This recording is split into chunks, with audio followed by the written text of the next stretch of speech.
Tonight, we start with a developing story. Closing arguments start today in the trial of the man accused of shooting and killing a Stockton fire captain. Captain Max Fortuna was shot and killed just over a year ago. ABC 10's Kurt Rivera was the only TV reporter in the courtroom. Now, cameras were not allowed inside, but he does have the details.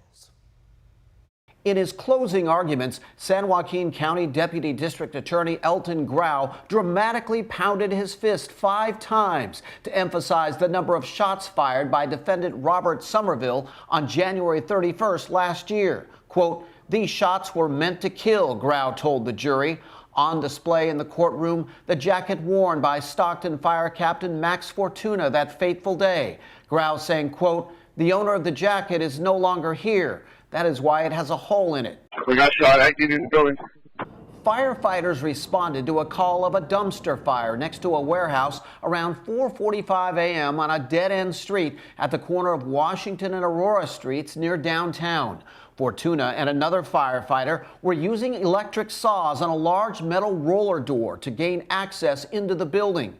The prosecutor pointed out how despite, quote, blaring alarms inside, along with smoke, the sound of saws, and a woman living inside Somerville's residence who called 911 to report the fire, Somerville, quote, disregarded all signs the fire department was there. Frequented by the homeless, Somerville's family has said he believed he was being burglarized.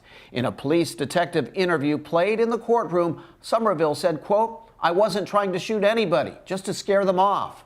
He added, "I used poor judgment."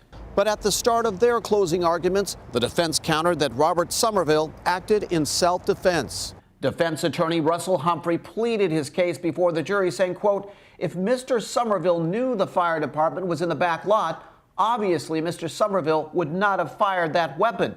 He added, quote, "The city of Stockton failed in this case, saying the city neglected the area where Somerville lived, failing to keep homeless people away and keep business owners and firefighters safe.